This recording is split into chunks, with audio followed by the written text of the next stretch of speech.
Today is our second weekend of study of quantum psychotherapy classes, and we are on our third class. In the first weekend, we looked at the first topic, Introduction to Quantum Psychotherapy and Application of Quantum Psychotherapy into our healing practice. So today's topic, or this weekend's topic, is how to work quantumly with our clients. And today specifically, we are looking at the therapeutic relationship in quantum psychotherapy.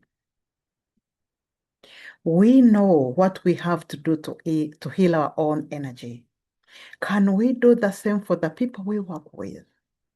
Do we require a particular way of relating with the people we will be seeing as clients? Will we require a quantum psychotherapeutic relationship with the people we serve, the people we view as a client, as an interconnected energy field rather than a separate entity? Quantum therapeutic relationship is a connection between you as the therapist and the client as an interconnected energetic field where changing one's own perspective or energy can shift the entire relationship dynamic, fostering empathy, healing, and transformation. Quantum psychotherapy redefines the therapeutic relationship from a classical person-to-person interaction into a unified energy field where you as the therapist and client are deeply interconnected. And it moves beyond traditional talk therapy to foster immediate transformative shifts in the client perspectives, operating on the belief that you as the therapist and the client are interconnected within a shared field, facilitating the release of emotional blockages. So this therapeutic relationship is a dynamic, energetic, interconnected partnership where you as the therapist acts as a conscious observer to influence healing. And the therapeutic relationship is the connection between you, the therapist, and the client. And it is the way you as the therapist interacts with the client and how the client perceives you as a therapist.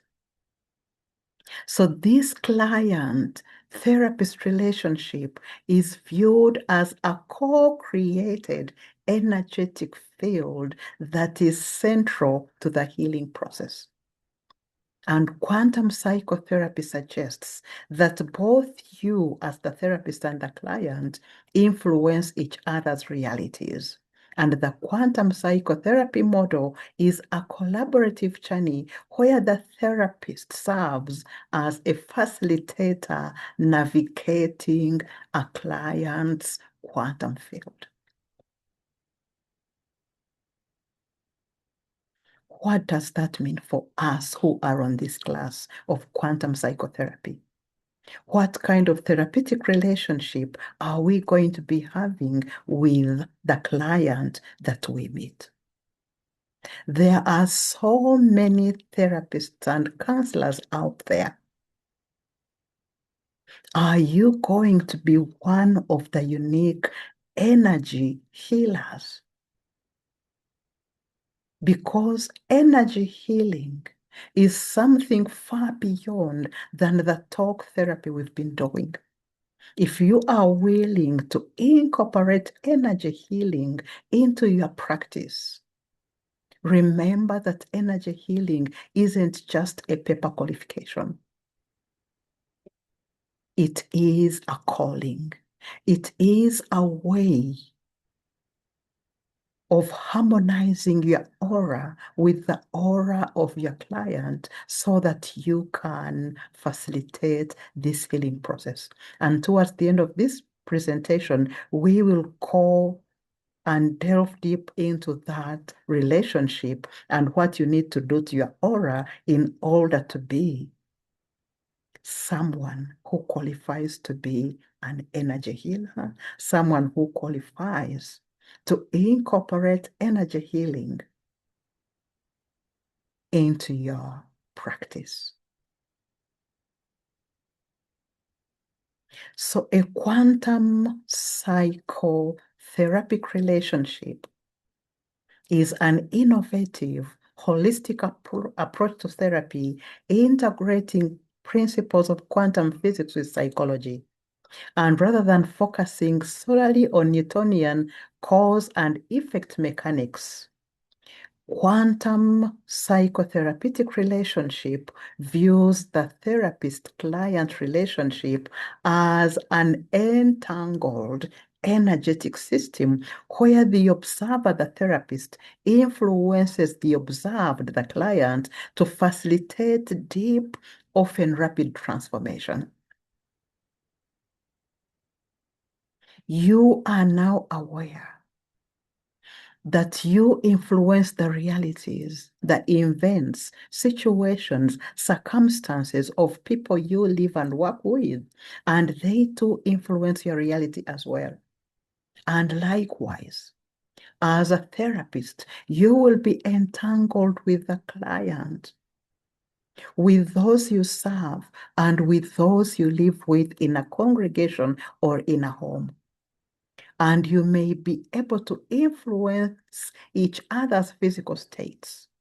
So by recognizing that the well-being of an individual is not confined to their immediate surroundings and situations, you can explore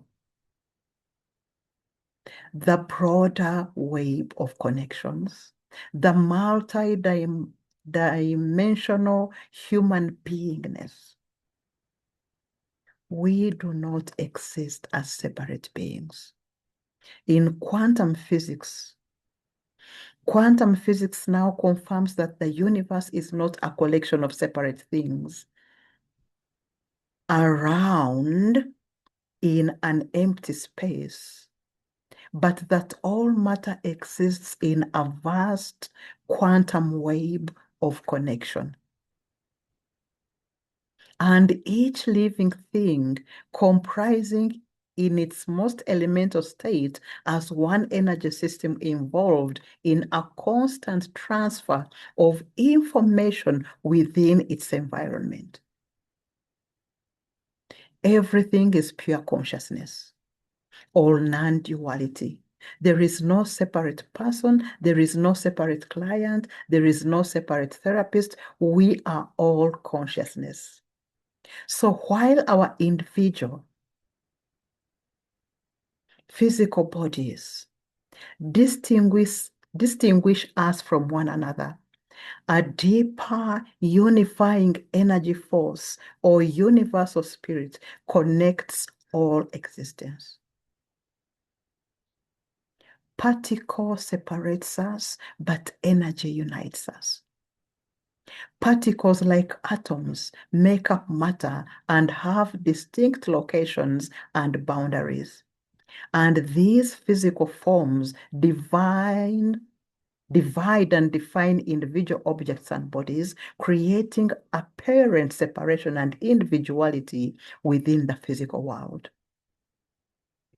But when we get into the energy world beneath, energy unites us. And energy is a universal, non-local force that flows through and connects all matter.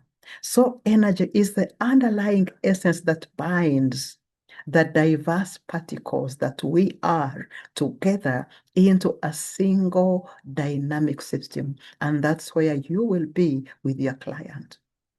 So by expanding awareness and cultivating mindfulness, clients can begin to recognize that they aren't isolated beings, but interconnected with the universe and its rhythms, and interconnected with you, the therapist, in this therapeutic alliance. This understanding, excuse me, this understanding fosters a deep sense of empowerment as clients realize that they have the ability to influence their own healing processes on a quantum level. And by recognizing that our minds and bodies and spirits are all interconnected, we open the door to deeper levels of transformation. You can begin to view the human experience of your clients, significant other, and those people that you serve through a lens that includes spirituality, metaphysics, and the theories of quantum physics. And this will result in an integrated holistic approach to harmonious living, seeing everyone as one with you. So you can create an environment conducive to such a transformational influence by producing true presence, modeling calm, sustained attention, and maintaining an authentic way of being and cultivating emotional and spiritual development. So when you are working with clients, living with significant others, or in your work with those you serve, from a spiritual or quantum perspective, your role as the therapist is a quantum facilitator, recognizing that the reality of the client is fluid, it is dynamic, it is changeable, and not static. So in quantum physics, the act of observation affects the behavior of particles. And in therapy, the therapeutic relationship and the presence of a compassionate and attuned therapist can act as an observer influencing the client's healing process. And by acknowledging the significance of the therapeutic alliance, you as the therapist can create a safe space for your client to explore their emotions and gain insights and experience transformative shifts in their perspectives. The conscious observation of the client's progress and growth plays a crucial role in guiding and tailoring the therapeutic interventions. We are in an era right now in which the existence of transpersonal experiences are evolving into scientifically verifiable evidence. When the world is threatening our clients close down and their physical bodies reflect their dis-ease internally and externally. And as therapists, when we open our hearts to our clients, they respond to align and connect with our own aura, our unconditional love, offering a reparative, relational energy field in which they can heal. At its core, psychotherapy is about returning to wholeness. And psychotherapy honors the truth that everything is interconnected and that healing can be deeply personal, intuitive, and transformative journey. So your role as a therapist, you are acting as a quantum facilitator rather than just a guide or counselor. And your first role is to focus on the energy. As a therapist, you work with the energy of the client's experiences, recognizing that trauma is often stuck in the body and not just a cognitive or memory-based injury. Your role also is to model presence. As the therapist, you have to create an environment conducive to quantum change, to that rapid nonlinear shift in the client's perspective through your true presence. Being calm and having focused attention. And another role that you have as a therapist is the non-local understanding. As the therapist, you help the client understand that their well-being is not confined to their immediate surroundings, but is deeply connected to their environment, to their social relationships, and to the broader non-local web of life. So what are the key aspects of the therapeutic relationships? They include, first and foremost, that relationship that you will have with the client addresses the mind, the body, and energy connection, creating the client and treating the client as a whole being rather than just their symptoms. And two, this therapeutic relationship with your client is a healing relationship, which is unified yet multiple field of presence, where the observer, as you, the therapist, and the observed, the client, the two of you merge. And there is no I and no other. There is no separation between you and the client. And thirdly, this relationship you will have with your client isn't just two individuals, but also the space between the two of you. In our psychology classes as counselors, you remember, we said that we have three processes happening simultaneously. There is a process within the client, there is a process within you as the therapist, and then there is the process between you and the client. So that space between is very crucial for interaction and for healing. And clients often arrive with a fixed, rigid, and negative sense of self. And quantum psychology sees this not as a static, unchangeable reality, but as a superposition of many possible states. It is fluid, it is dynamic, and the client can change for the better. So as a therapist, you will help your client explore the alternative perspectives and the potential outcomes so that they can be able to break through this fixed problem that they present with when they come for counseling. And your focused, compassionate presence as a therapist creates a safe space and acts as an observer, facilitating the collapse of dysfunctional possibilities, collapsing a multitude of potential outcomes into a more balanced, energetic state that is healthier with new realities for your client.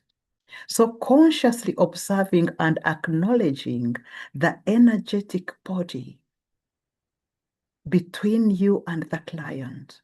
Your client is helped to collapse the old dysfunctional patterns into new healthier states.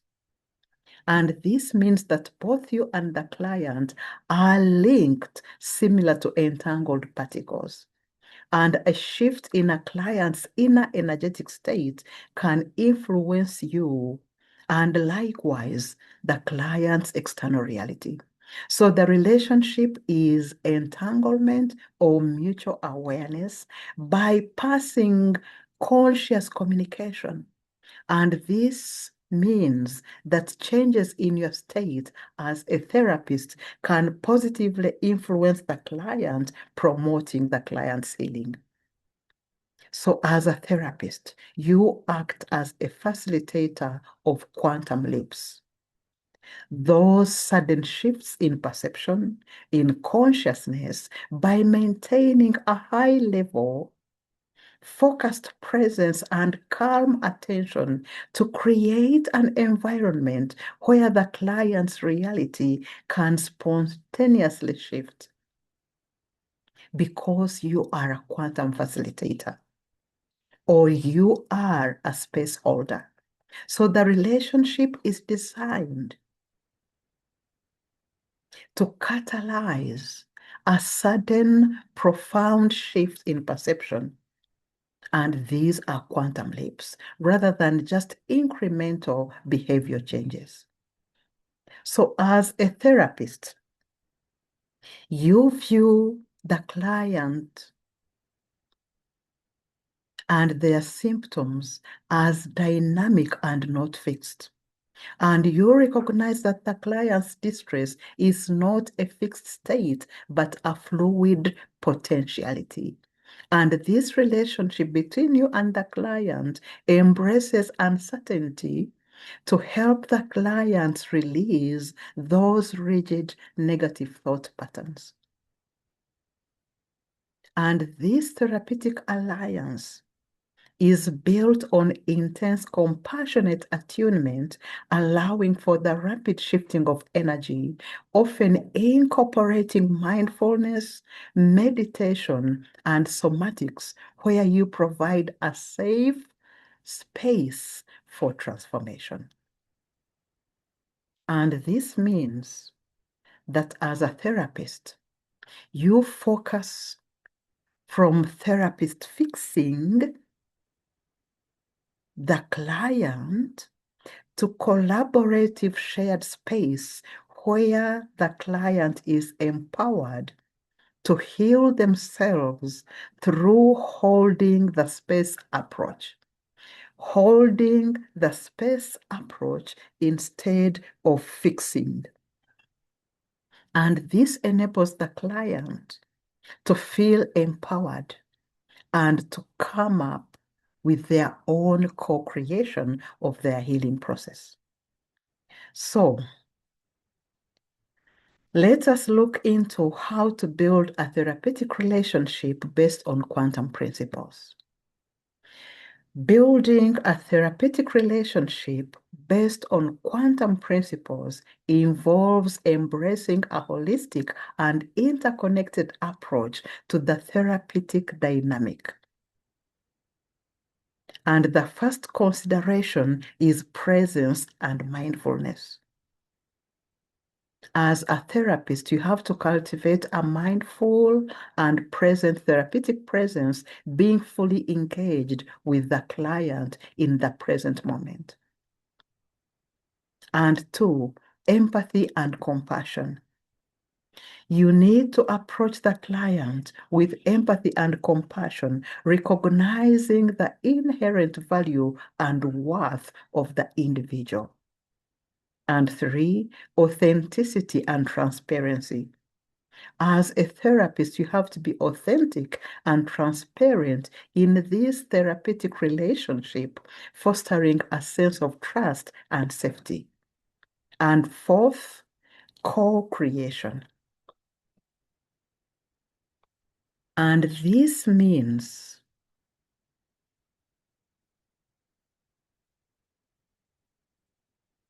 you are viewing the therapeutic relationship as a co-created dynamic where both you and the client are actively engaged in the healing process.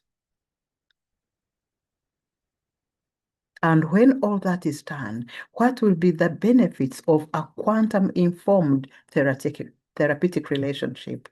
First and foremost, there will be deeper connection between you and the client.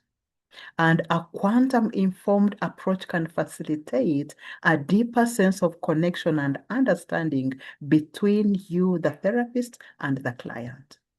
Secondly, there is increased empathy. And by recognizing the interconnectedness of all beings, you as a therapist can cultivate a greater sense of empathy and compassion for the client. And three, there will be more effective healing. A quantum-informed approach can lead to a more effective healing as the therapist is able to tap into the client's inner wisdom through intuition and promote the healing of the client. And by embracing quantum principles, therapists can build a therapeutic relationship that is holistic, empathetic, and effective, promoting profound healing and growth for the clients. As we come towards the end of this presentation, allow me to blow your mind a bit. In this therapeutic alliance where you and the client are entangled, how will you ensure that your own aura will not destabilize the healing process of your client? So how do we ensure that our own aura does not compromise the client's aura and their healing process? So just as the physical body is bathed daily, do we ever think of cleansing our aura? And why is it important to cleanse our aura before meeting a client? In quantum psychotherapy, this quantum therapeutic relationship between you and the client, a contaminated aura or a low frequency and balanced energy field can significantly hinder the therapeutic process. So because quantum perspectives view you, the therapist, and the client as an interconnected energy system, you and the client are interconnected entities within a shared field, and your own energetic state directly influences the quantum coherence of the session. In quantum healing, a therapist typically holds a high frequency vibration to entrain or lift the client's lower distressed frequency. Are you ready for that? Are you ready to be one of the energy healers who is willing to incorporate energy work into your various modalities?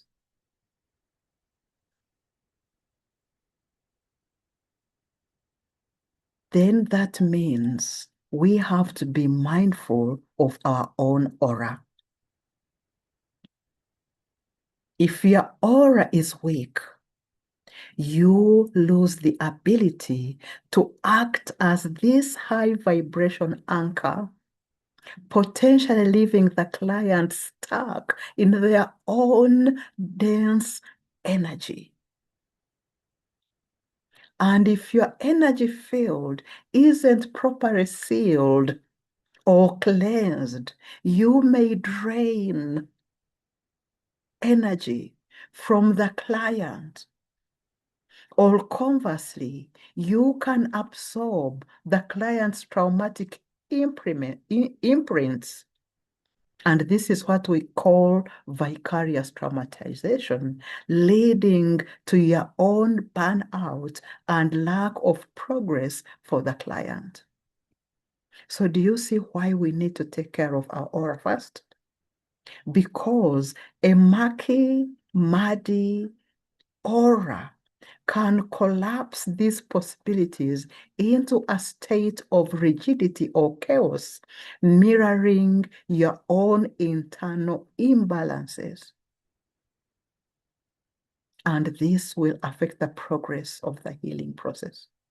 So to ensure your aura supports rather than hinder your clients, these are the things that you have to be observing in yourself almost all the time. You are in a therapeutic relationship with a client during the sessions and even beyond the sessions. First and foremost, there is need to cultivate self-awareness, regularly engaging in personal spiritual development to process your own energetic echoes. And secondly, to practice pre-session grounding. You can use breath work, you can use meditation, you can use visualization to ensure that your field is in a raised vibrational frequency before a client enters the room. And three, establishing the energetic boundaries. And you can use techniques like aura combing to clear your own aura. And we'll look deeper into that later on. So here are a set of self-assessing questions. Those self-assessment questions that you can ask yourself to see if your aura is healthy or not. And the first set of questions have to do with energy healing, physical energy, and vitality. Number one, do I feel constantly tired even after resting? Do I have persistent fatigue even after a full night's sleep? And if the answer is yes, this suggests a leaky or weak aura. Two, am I experiencing unexplained physical heaviness or tension? A weak aura can feel like moving through thick air or produce tension in the shoulders, in the neck, and in the jaw. Three, am I frequently sick or suffering from unexplained headaches or dizziness? Energy imbalances can manifest as physical issues, especially around the crown or third eye. And the second group of questions have to do with emotional and mental stability. Am I absorbing other people's emotions and irritation? If you feel sadness, stress, or anger that isn't yours, then your aura boundary may be too open. And secondly, do I feel easily drained or overwhelmed around people? If social interaction leaves you exhausted rather than energized, this means that your protective shield of your aura is likely weak. And three, am I stuck in negative thought patterns? Or am I experiencing mood swings? A weak aura makes it difficult to maintain a high vibration, leading to anxiety, fear, or mental fog. So the next group of self-assessment questions have to do with relationships and the environment. Do I keep attracting negative people, attracting conflicts, or attracting energy vampires that deplete my energy? because a weak aura can act as a magnet for lower vibrational energies. Do I keep experiencing a pattern of repeated small failures, arguments, or financial setbacks? Do I feel off, disconnected, or unprotected? A healthy aura provides a sense of security, and feeling invisible or unprotected suggests a need for strengthening your aura. Does my environment feel suddenly heavy or suffocating? An inability to feel comfortable in your own home or office can indicate a compromised aura. So, what would be the indicators that your aura is healthy? People and animals naturally are drawn to you, and you feel comfortable in your own presence. And two, you maintain a positive, optimistic outlook even during challenging times.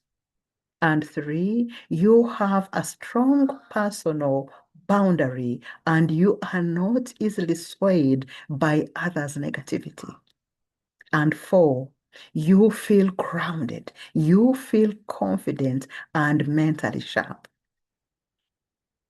So, how do we cleanse our murky aura? To cleanse a murky aura, you can use several simple methods at home that involves natural elements like salt, like water, and smoke to reset your energy field. And the first set of cleansers are water-based cleansers. So water is a powerful purifying agent that can wash away energetic grime. And the first thing that you can do is to add salt to the water you are going to be bathing.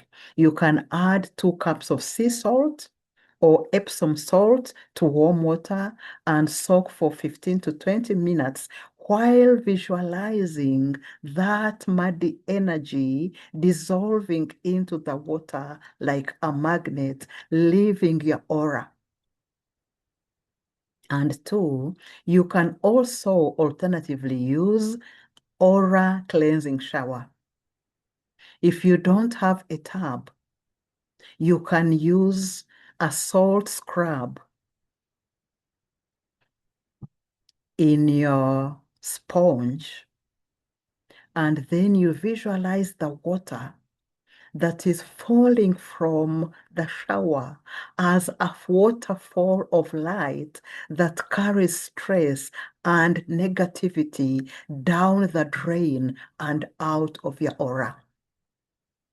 And three, you can also practice the rain walk. Walking in gentle rain is a natural way to let nature bathe your aura. But we have to take caution and to avoid doing this during thunderstorms, as the electrical energy can be destructive. And the second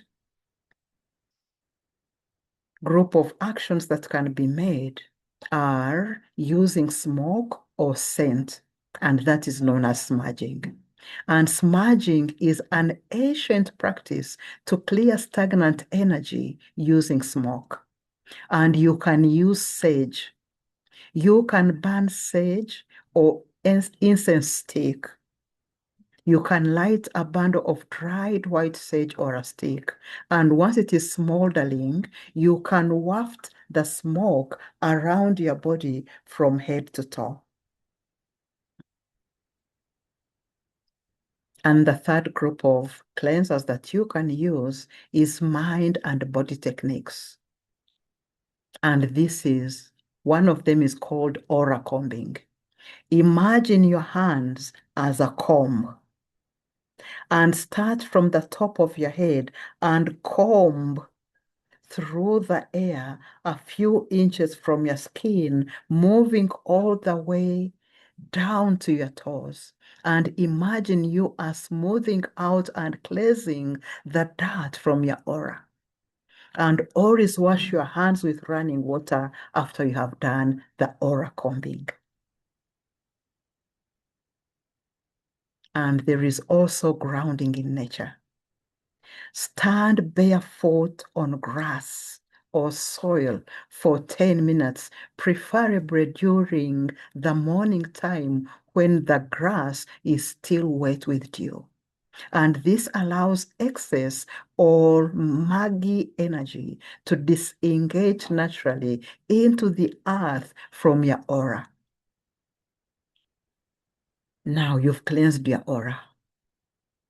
When you have finished cleansing your aura, are you mindful of not having it contaminated consciously with disempowering thoughts, negative emotions and intentions, and limiting beliefs and words? What is the use of cleansing your aura when you are going to contaminate it again consciously? So let's look at what contaminates our aura.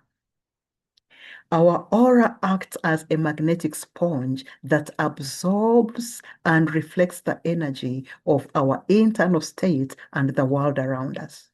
So when this aura becomes saturated with dense or low vibrational frequencies, it is often described as being contaminated or as being murky.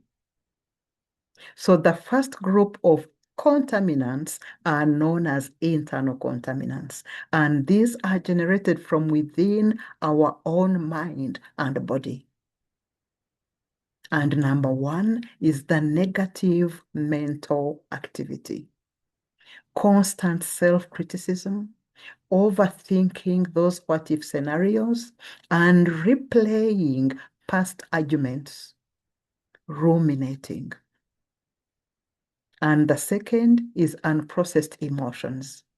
That suppressed grief, that suppressed anger, fear, or resentment can settle into stagnant pools within our aura. And three, physical toxicity. Poor diet of unprocessed foods, of excessive caffeine or excessive alcohol or tobacco, or when we are not taking in enough water. And four, chronic stress. The high levels of stress floods in our body,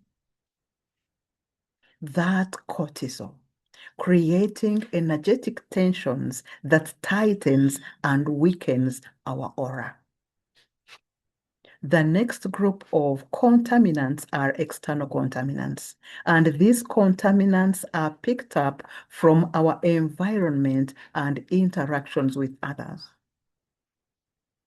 And one, those people who are chronically negative or demanding can drain our vitality, leaving us depleted and making our aura very weak. And two, chaotic environments, cluttered or messy spaces, either in your own home, in your own bedroom, in your own kitchen or sitting room, even in your own kitchen or store, or loud noises and lack of fresh air can leave energetic residue in our aura. Then three, media overstimulation, binge watching, those violent entertainment videos, and constant exposure to negative news or excessive social media scrolling. Hello, I'm talking to somebody today. And the fourth external contaminant is technical pollutants.